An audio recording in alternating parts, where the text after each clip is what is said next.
रात गवाई सोए के, दिवस गवाया खाए।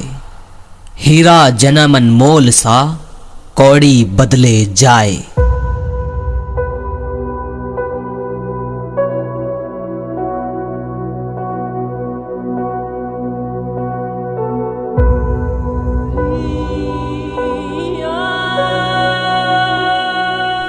भाइयों की कमेंट आ रही है कि पवन भाई गौतम बुद्ध के बारे में ही बताइए बस, हमें तो ऐसे मुक्त होना है कि यूं ही मुक्त हो जाए। और मैं आप लोगों से एक बात कहना चाहता हूं कि क्या आप समझते हो कि इसका मतलब भी क्या है?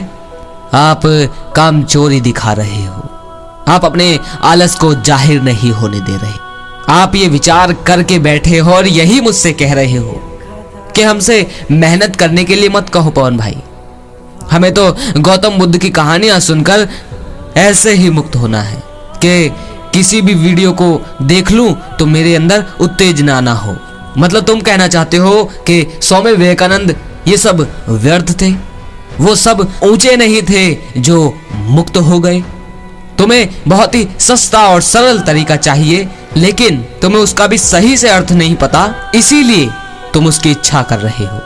आपके इसी आलस के बारे में मैं न जाने कितनी वीडियो में कह चुका हूं, लेकिन आप घूम फिर कर वहीं आते हो और फिर कहते हो कि मैं आज भी ऐसा का ऐसा ही हूं। सच्चाई यह है कि तुम मेहनत नहीं करना चाहते, तुम उस मजे की जिंदगी में रहना चाहते हो, उससे आगे नहीं जाना चाहते। और जब दुख आता है तो मेरे पास आते हो और लोगों के पास भटकते हो। मुक्ति यहां नहीं है कि मैं तुम्हें कुछ ऐसा बताऊं जो सत्य तो हो, लेकिन तुम बैठे बिठाए ही उसे अप्लाई करके और फिर हमेशा के लिए मुक्त हो जाओ। फिर मैं तुम्हें पॉर्न दिखाऊं या कुछ भी दिखाऊं, तुम्हें फर्क ना पड़े। तुम्हें खड़ा होना पड़ेगा, अपनी जगह से उठना पड़ेगा, तुम्हें निकलना पड़ेगा उन तलाश में। तुम्हें मेहनत करनी होगी जानने में। तुम्हें यह समझना होगा कि मुक्ति इस बात में नहीं कि जानने के बाद बैठ जाओ, मुक्ति ही इस बात में है कि जानने के लिए उठ जाओ, और ऐसा उठो कि उसके बाद फिर तुम्हें कोई ना रोक पाए। शरीर थक जाए, बीमार हो जाए, लेकिन यात्रा खत्म ना हो। यात्रा माने क्या? यात्रा माने वो कि जो तुम्हारा कार्य है, जिसमें तुम्हारा लगाव है, जो ऊंचे से ऊंचा है, उसकी जब शुरुआत करो तो उसके बाद फिर तुम्हारा रुकना ना हो। बीमार हो या बीमार ना हो, परिस्थिति खराब हो या घर में हालत बेकार, पर तुम रुक ना पाओ। और ऐसा कब होगा? ऐसा तब होगा जब कुछ होगा तुम्हारे पास ऐसा जो तुम्हारे अंदर से ये पता कर पाए कि हाँ, यही ऊंचा है और इसके बगैर मैं जी नहीं सकता। उस मुक्ति का करोगे क्या तुम, जिसमें तुम्हारा जीवन जैसा था ऐसा ही निकल जाए। लेकिन तुम ये कल्पना कर रहे हो कि मुक्ति होने के बाद तुम्हारा जीवन मस्त हो जाएगा। मस्त माने क्या? कि जिसमें सुख ही सुख हो, शरीर सुख में रहे, कंफर्ट जोन में रहे।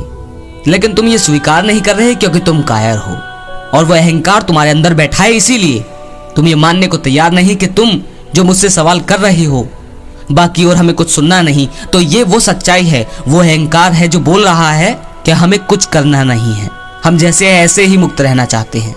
उदाहरण के लिए एक बात कहूं कि मानकर चलो आपके हाथ में एक पेन है, कोई भी उदाहरण ले लो, और आप उसे लगातार चला रहे हो और मुझसे ये लगातार कह रहे हो कि पवन भाई मैं इस पेन को चला रहा हूं, लेकिन मुझे ये नीली स्याही इस पेपर पर चाहिए नहीं।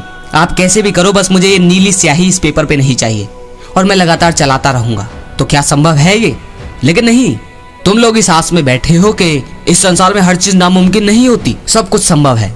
अगर संभव है तो वो किन परिस्थितियों में और उसके लिए क्या करना होगा ये सोचा है? जब तक उस कलम को हाथ से छोड़ोगे नहीं, वो नीली स्याही रुकेगी नहीं। उठना तो पड़ेगा, कुछ हो ऐसा ऊंचा जिसके लिए कोई मोटिवेशन की जरूरत ना हो, जिसे करते समय कोई उदासी ना हो, जिसके लिए तुम्हारा रोम रोम दिन रात प्रेरित रहे। वही है ऊंचा काम, जो तुम्हारी बुद्धि और तुम्हारे शरीर को एक ऊंचाई दे। वही है ऊंचा काम। ज्यादा नहीं कहूंगा, इतना ही काफी है। लेकिन सवाल करो तो ये सोचते हुए करो कि क्या ये हमारी कायरता है जो हम पवन भाई से कह रहे हैं? जागना तो पड़ेगा, बिस्तरों से खड़ा होना ही पड़ेगा। आज जो यार दोस्तों के साथ अय्यासियां कर रहे हो और फिर आकर रो रहे हो, इससे हटना भी पड़ेगा। जिस भाई को वीडियो समझ आ गई है, कमेंट में जरूर बताएं कि हाँ पवन भाई मैं समझ गया हूँ। अगर लगे शेयर करने लायक तो शेयर जरूर कीजिए, और जो भाई शेयर करते हैं उनका बहुत बहुत आभारी हूँ। अगली वीडियो में फिर मिलते हैं। जय श्री कृष्णा।